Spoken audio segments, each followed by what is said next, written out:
Putain, je crois que j'en ai mis un petit peu trop là.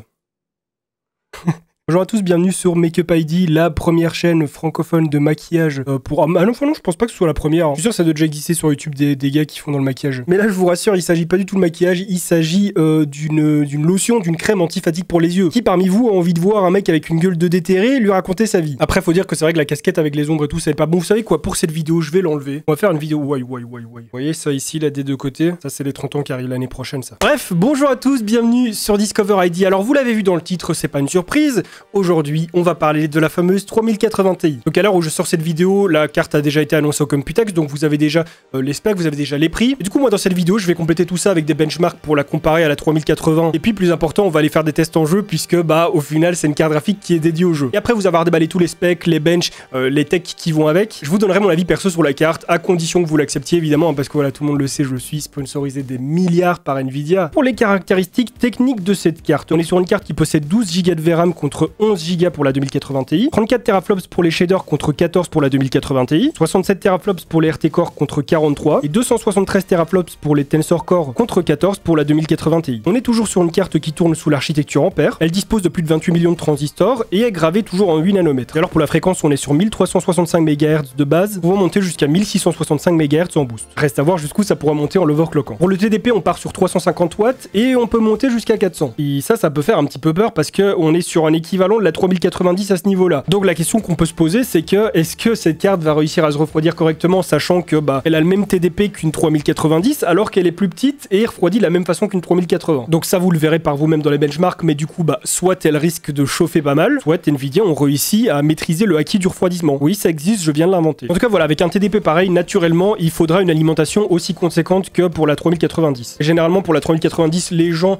se sont accordés pour conseiller une 750 watts. Moi par défaut dans mon PC, j'ai une 850 watts et elle tourne parfait avec, donc pas besoin d'aller chercher une 1000 ou 1200 watts. Pour le prix, le MSRP est fixé à 1199 €, donc 1200 €. Le MSRP, c'est donc le prix affiché dans le catalogue par Nvidia. Après, ici, on parle du prix des Founders. Tout ce qui est custom et tout, c'est aux boutiques de choisir, c'est aux marques de choisir, voilà. Et c'est vrai que quand on compare le prix à côté de la 3080, moi je me suis dit, bon, on passe de 720 à 1200 €. Pour l'écart de performance, est-ce que ça vaut le coup? Et puis bon, bah je suis allé un petit peu me rafraîchir la mémoire, voir les prix, et c'est vrai que la 2080 à sa sortie, elle était à 850 €, et la 2080 Ti à 1260, donc bon, bah cette différence de prix existait déjà entre les deux. Et en plus de ça, là-bas, on se retrouve avec une carte qui est plus performante que la 2080 Ti et qui est un petit peu moins chère. Elle est 60 € moins chère. Donc, bah, finalement, on se retrouve dans le même schéma de vente qu'il y a 2 ans. Donc, on ne peut pas le reprocher cette année. C'est-à-dire, si on le reproche cette année, il fallait le reprocher l'an dernier et encore l'année d'avant. Mais en tout cas, voilà, ça, c'est pour le prix. Normalement, vous devriez la trouver à 1200 €. Pas plus cher, pas moins cher. On va maintenant passer à tout le côté démonstratif. Donc, les benches, les gameplays, les températures. Je vous montre tout. Bon, alors déjà, pour commencer, on passe sur 3D Mark, comme d'habitude. Merci d'ailleurs à Jikyo qui m'a filé ses benches avec sa 3080 Founders, parce que la mienne étant sous Waterblock, bah ça aurait été un petit peu de la triche de la présenter. Et je vous rassure, on a utilisé la même config pour que les comparatifs soient corrects. Donc déjà, bah, sur TimeSpy, on a un score qui est relativement proche, avec quand même une petite hausse au niveau graphique pour la 3080 Ti. Ici, c'est évidemment le score graphique qui nous intéresse davantage que le score général, étant donné que, comme vous pouvez le voir, on n'a pas les mêmes valeurs au niveau du CPU. Sur Firestrike, c'est pareil, on a une hausse sur le score graphique. Bon,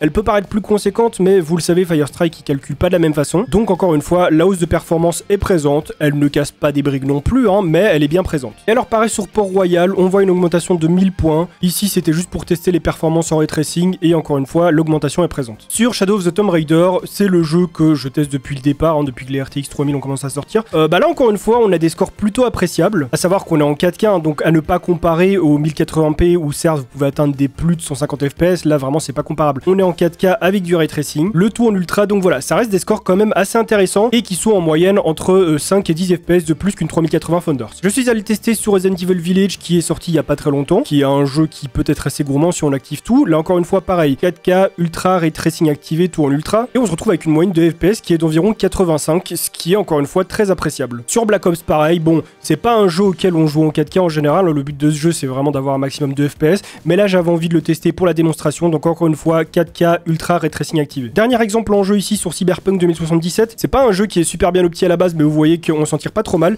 mais là où je veux en venir venir en appuyant sur ce test-là, c'est que bah, avec ce type de jeu en température, on peut très vite monter. On va commencer avec une bonne moyenne de 70-75 degrés, bon, ce qui est déjà conséquent, mais c'est pas non plus énorme. Mais le problème, c'est que plus on va jouer, plus la température va s'accumuler. Et ça, bah, après quelques heures de jeu, ça peut devenir un problème. Et c'est le même problème que j'avais fini par constater sur la 3080. Donc là, sachant qu'on a un TDP identique à celui de la 3090, bah, est-ce qu'elle va pas trop chauffer avec le temps? En tout cas, c'est la question qu'on se pose un peu tous et qu'il va falloir surveiller de près. Et alors, dernière chose, la raison pour laquelle la 3080 Ti m'intéresse plus que la 3080, c'est que en rendu, grâce à l'accélération GPU, je peux taper des rendus en 2 minutes alors que bah, ma vidéo fait 2 Go et dure 13 minutes. Avec un débit d'encodage assez élevé. Donc, moi, je pense que la 3080 Ti, elle pourrait se situer là. Très performante en jeu avec un petit bonus pour la création. Mais voilà, après en termes de performance, on se rapproche assez fort d'une 3090. On est un petit peu au-dessus de la 3080. Donc bon, clairement, pour les possesseurs d'une 3080, ça vaut pas la peine de switcher. Si vous avez déjà une 3080, restez avec. Cette carte-ci s'adressera plus aux nouveaux acheteurs qui n'ont pas encore de GPU. Ou alors pour les gens qui sont encore sur la génération 2000 ou antérieure et qui veulent upgrade. Tout ça ne concerne que la 3080 Ti Founder. Évidemment, il y aura des customs, par exemple celle-ci. Petite 3080 Ti de chez Asus ROG qui est water-coolée. En plus, c'est une carte graphique IO qui, elle, du coup, n'a pas le même design, pas les mêmes specs et pas le même prix. Mais ça, on en parlera très bientôt dans une prochaine vidéo.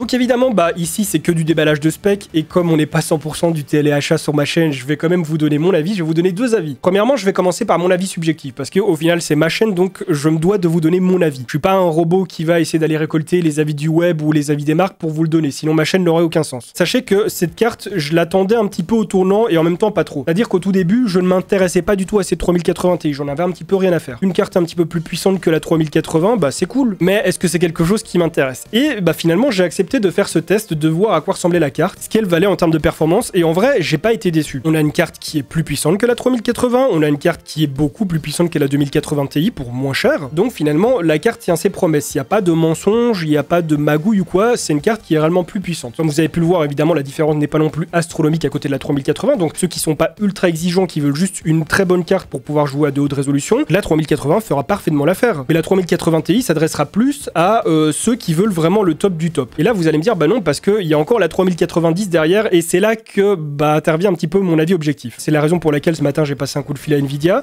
parce que voilà, moi ce qui me dérange en fait, c'est qu'on a une carte qui est vraiment très similaire à une 3090 pour du gaming, et même totalement identique sur certains points, ce qui fait que bah, la 3090, elle peut sauter en fait. Là maintenant, à l'heure d'aujourd'hui, pour ceux qui veulent faire du jeu, il n'y a plus de raison de se tourner vers une 3090, même si de base, avant, il n'y en avait pas vraiment non plus. Je veux dire, si vous avez acheté une 3090 juste pour faire du gaming, c'est que vous vous êtes complètement planté, et ça, je le disais depuis longtemps. Parce que certes, la 3090 peut vous permettre de jouer à des jeux à de très bonnes résolutions, avec de très bonnes performances, de très bons FPS. Mais pourquoi acheter une carte à 24 Go de VRAM pour du gaming? Quel jeu en demande autant? Et je vous dis, c'est pour ça que j'ai eu un appel au téléphone avec Nvidia, c'est parce que je n'arrivais pas à comprendre à quoi ça servait de faire ça. Et la personne au téléphone m'a répondu, bah effectivement, 24 Go pour du gaming, c'est pas spécialement utile. À ton avis, pourquoi il y a encore le port NVLink sur la 3090? Pourquoi on peut faire un SLI de 3090? Quel jeu en 2021 ou même en 2025 demandera d'avoir une 3090 ou même deux 3090 ou même trois 3090? Aucun. Donc en réfléchissant un petit peu, et moi c'est ce que je me disais depuis le début, et je pense que c'est un petit peu ce qu'on se disait tous depuis le début, 24 Go de VRAM, la possibilité de faire un SLI avec, c'est complètement destiné aux créateurs. Donc la 3090 en fait c'est une titan. Et ça, si vous me suivez depuis un petit moment,